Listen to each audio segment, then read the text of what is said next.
podia pegar, né? do carro. É, eu lembro assim, Adriano, que era um tempo completamente diferente do que a gente vive hoje, né? Um bloqueio, uma blindagem que existe em relação a tudo que acontece no futebol. Antigamente, na década de 90, os treinos eram todos abertos para a torcida, que não é mais hoje, né? Os torcedores não podem acompanhar os treinos de Inter e Grêmio aqui, mas do futebol brasileiro, em todos os grandes clubes hoje é assim, né? A Uhum. torcida não acompanha os treinos.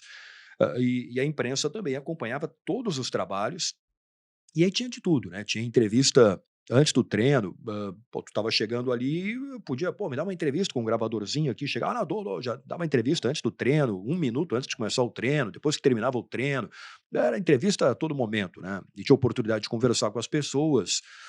Então eu lembro, assim, que, eh, se tinha uma relação completamente diferente também, de respeito, mas também de uma proximidade maior, com jogadores. Eu vi, por exemplo, assim, muito de perto o surgimento de nomes como o Ronaldinho Gaúcho, de Caramba. encontrar, assim, conversar, eh, a todo momento no pátio, né, do Estádio Olímpico, ali na frente do gramado suplementar, hã, e que hoje é uma coisa impensável, né. Hoje é tudo muito inacessível no futebol, mas era um tempo completamente diferente.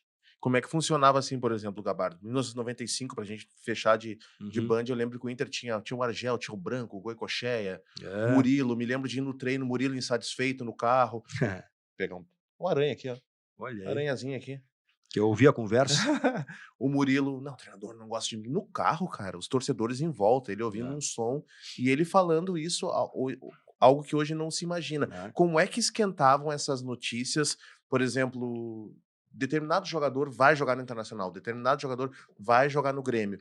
Quanto tempo tu chegava antes? Tinha já o dirigente, tu já constituía fontes nessa época, ou era um lance mais de boca a boca ali no pátio do estádio ou lá dentro da administração? É, assim, normalmente a gente chegava lá, eu e os outros repórteres que fazíamos a cobertura de Inter e do Grêmio também, que era muito parecido, né, em média 2 horas antes do treino começar, e aí ficava por ali, na frente da entrada do vestiário ou no pátio do estádio, e aí se conversava muito com os jogadores, com os dirigentes, as informações surgiam assim, com esse contato. Eu lembro que uma vez, hoje, por exemplo, tá, vamos lá, o Inter ou o Grêmio contratam um jogador, vai ter um anúncio no site oficial do clube ou no perfil nas redes sociais do clube, a apresentação de uma entrevista coletiva, né, tudo bonitinho, cheio de regras, né. Na época, não existia apresentação de jogador, não existia anúncio de contratação de jogador. O jogador chegava e estava lá. "Ó, tá aqui, chegou, tá aí o jogador". Só que antes do jogador chegar, a gente descobria, e era tudo mais ou menos assim. Eu lembro que uma vez o Cacalo, né, que foi vice-presidente de futebol, presidente do Grêmio, nosso colega, na Rádio Gaúcha, né, grande Cacalo que nos deixou já, e ele era vice-presidente de futebol, do Grêmio, bem no começo da minha carreira. Um dia eu tô lá, acompanhando um treino no gramado suplementar, e ele muito legal comigo, assim, para me dar uma força no início da minha carreira, chega no meu ouvido por trás e fala bem baixinho assim: "Vou te dar uma notícia aqui, ó, às 10h30 da noite vai chegar no aeroporto Salgado Filho, o fulano de tal, nova contratação do Grêmio, vai lá". E saiu. Aí eu fiquei esperando, me preparei, 10 da noite fui lá para o aeroporto para esperar o voo chegar às 10h30. Tu não noticiou antes? Não, não, Guardou. guardei. Aí cheguei, fiquei esperando lá, 10h30 chega o jogador. E e aí o que que eu aí na época, né, eu lembro que eu gravei a entrevista num gravador, saí dali, fui para o orelhão, né, um telefone público, aliás, acho que nem existe mais telefone, deve ter um ou outro por aí, telefone público ainda, né. Fiz a ligação a cobrar lá para a rádio, e entrei no ar na rádio, tá aqui, chegou um novo jogador do Grêmio contratado, aí fulano, botei aqui, apertei o botão do gravador e tá ali, aí para tudo, chegou o jogador do Grêmio, aí começa a outra rádio escuta, e aí começa, e era assim, né, comigo e com os outros colegas que davam as informações também. Eu chegava um dirigente ou um empresário, enfim, soprava ali alguma informação, e era assim. Só que, ao contrário de hoje, quando todo mundo fica controlando as coisas no telefone, na época lá, 95, 96, na redação da Rádio Guaíba, na redação da Rádio Gaúcha, da redação da Bandeirantes, ficava o dia inteiro 2 rádios ligados nas concorrentes.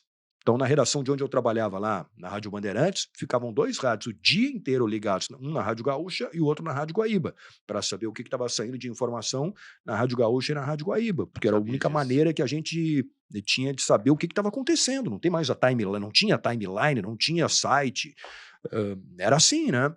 Ali, eu lembro que tinha o fax na época ainda, mas então tinha a figura do rádio escuta e ficava ali o pessoal o tempo inteiro escutando a concorrência. Então, provavelmente, quando eu entrei no ar lá no aeroporto Salgado Filho com a informação de que chegou uma contratação do Grêmio, os caras lá nas outras rádios, opa, peraí que tá acontecendo alguma coisa, manda um repórter para lá. E era assim. Cara, Bem incrível. diferente de hoje, né? Bom, hoje, já de muitos anos para cá, a gente sabe que tu é um repórter, um jornalista que tem muitas fontes, muito bem conceituado, muitas pessoas te procuram para te dar algumas informações. Uma pessoa me falou em determinado momento que um presidente do Grêmio perguntou para ti o que tu achava do treinador A. Se o É. treinador A seria bom para treinar o Grêmio, porque ele estava pensando no treinador B. Mas o cerne da questão não seria esse, o cerne da questão seria a constituição das fontes. eh, Isso vai além do futebol, né? Tu não pode só tratar disso enquanto tem um jogador realmente vindo. Eu acho que tem que ter uma manutenção, né, Sim, Gabardo? claro, claro, claro. Assim, Adriano, isso é. Eu faço a minha ronda diária aqui no telefone. Hoje até é claro que eu procuro muito também encontrar as pessoas presencialmente, ter o contato olho no olho, que eu acho que é muito importante. Mas a gente não tem mais isso que você estava colocando aqui, lá do treinamento de ir no pátio, lá do Beira-Rio, ou no Olímpico, na época no Olímpico. Não tem mais isso, não pode ir lá. Tem um ou outro treinamento aberto, então não se tem mais esse contato, né, presencial. Eu procuro tentar encontrar, né, o máximo possível as pessoas para ter essa oportunidade de conversar, mas no telefone eu mantenho um contato permanente, assim, com muitas fontes, né, no meio do futebol. No Inter, no Grêmio, nas federações, na CBF, na Conmebol, empresários, treinadores, enfim, eu falo com bastante gente. E não é sempre para pedir informação sobre assuntos variados, sobre vida, sobre futebol. Graças a Deus, assim, eu tenho uma boa relação com muita gente, de muito respeito também, né? Para ter essa oportunidade de, em muitos momentos, ter uma informação que ela é extremamente importante, seja de contratações, de jogadores, e agora a gente está no momento aí de mercado de transferências, né, que é um mercado, que é um momento muito agitado, onde o torcedor fica muito na expectativa de saber quais jogadores serão contratados, ou seja, para tentar trazer a melhor informação sobre a escalação que o time vai ser, que o time do Grêmio, o time do Inter vai ter para um jogo importante. Então, essa relação com as fontes ela é muito importante, ela é fundamental para poder ter a possibilidade de trazer para o público informações que são muito importantes. Maravilha. Gabardo, é bacana trabalhar na Caldas Júnior. E como é que tu sai da Caldas Júnior e vai para Ipiranga com a Érico? Ali, Adriano, já começou ali, acho que foi da Bandeirantes para Guaíba, lá na Caldas Júnior, foi o primeiro momento que aí já mudou, já comecei a receber proposta. Aí não é mais a oportunidade que surgiu para alguém que indicou, pô, será que eu consigo? Aí já começaram a me Foi procurar. sondado. Aí já começaram a me procurar para me contratar. Aí já ficou melhor, né? Aumentou o passe, né? Aumentou, aí já E a começou a passada? A melhorar. passada é a mesma? Não, é a mesma. A passada, né, cara? Ali em 1998 eu recebi uma proposta, né, para sair da Bandeirantes para Guaíba. E eu pensei assim, eu acho que até hoje assim eu acertei em todas as minhas decisões, porque nunca é muito fácil assim decidir sair de algum lugar onde você está bem e ir para outro com um projeto legal assim. Mas eu identifiquei ali uma oportunidade boa, de um lugar que eu queria muito ir trabalhar. E na época ali na Bandeirantes, apesar de muito jovem também, eu tive a oportunidade. Eu estava trabalhando na rádio e também na TV. Aliás, eu trabalhava até mais na TV do que na rádio. Eu Tá. tive a oportunidade em 97, 98, de trabalhar em jogos na TV Bandeirantes em rede nacional, com Luciano do Vale. Caramba, velho. Pô, era um. Mas também, ali naquele momento, eu tive que trancar a faculdade, porque eu trabalhava na rádio e na TV e tinha uma rotina muito pesada, mas profissionalmente uma rotina muito boa. E aí veio a proposta da Guaíba, com umas condições legais, assim, também, pô, e uma rádio extremamente tradicional e importante, né? Eu aceitei o convite e também fui muito feliz lá. de 1998 até 2002. Aí já, num passo adiante, já tive a oportunidade de fazer a cobertura de Copa América, de seleção brasileira. Também foi um período assim de um avanço, subir mais um degrau na carreira.